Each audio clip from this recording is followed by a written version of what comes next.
step is to fabricate your work.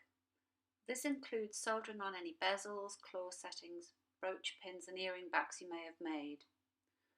Remove any traces of excess solder, as this will inhibit the process and stop the cut adhering to the metal. Take the finishing process to 1200 grit level. The only processes you want to be doing after the Kiambu is attached are oxidization and popping stones into their settings and rubbing them over to secure them.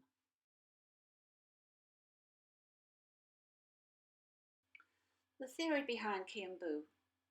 Above a certain temperature, oxygen can pass through thin, very pure gold. This oxygen passes through the gold towards depletion gilded sterling silver, and the pressure from burnishing produces oxygen-free conditions in contact with the silver below it, thus allowing a pressure weld or a contact weld to occur. Begin by annealing, then quenching, then pickling and rinsing your sterling silver.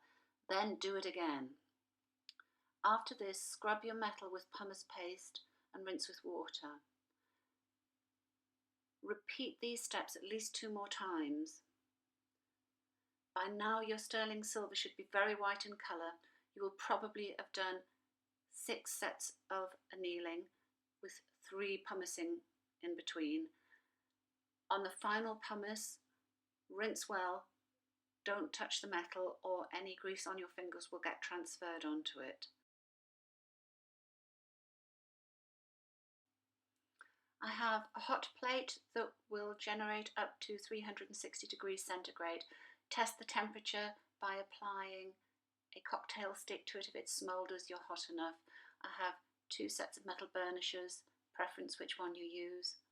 A set of insulated tweezers to hold the metal steady and to move it on and off the hot plate. A pair of stove gloves to protect my hands. And finally, an agate burnisher to burnish the metal after the event.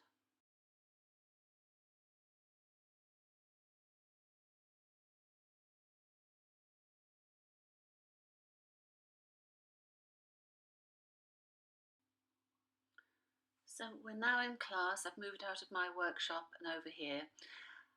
I've picked up a piece of the kutch that you could see on the blue paper. One of my students is very kindly filming me. And I've applied it onto the metal. The stove is set at 360 degrees centigrade. I've tested this by putting a cocktail stick onto it. If the end goes black and smoulders slightly, I know I'm at the right temperature. We need to keep dampening the burnisher so that it can move smoothly over the kutch and help it stick onto the metal and not try and stick itself onto the burnisher. Gentle circular motions are ideal. The reality is that it moves around and it's very difficult. So I'm picking up another piece now with a damp burnisher and putting it onto the depleted sterling silver. When you put the metal on, the kutch on, try and hold it down because it will try and jump up, and gently stroke it if it's a long piece like that. Then little circular motions. You'll know when it's stuck because the actual surface of the gold kutch will start and feel sticky as you try and rub it. And that tells you you've done your job. Keep dampening the burnisher. Now if you get any bubbles in the kutch, just let it cool down and take it off the hot plate. Take a pin or a needle and just pop it and push the air out of it. Put it back onto the hot plate and then burnish it over again and it should go on. The main problem with this is you need at least another set of hands.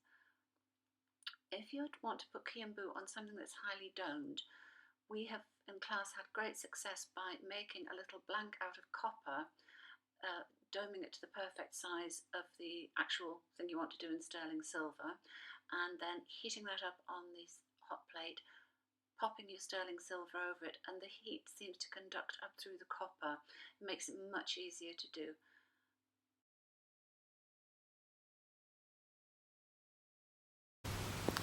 So back at my workbench now, I've allowed the piece of silver with the Kiambu applied to cool down naturally so that I don't give it any shocks, and all that remains for me to do is to gently burnish with my agate burnisher just to bring up the luster. I may or may not apply oxidization to this, but I think it looks rather nice as it is. I hope you enjoy the technique.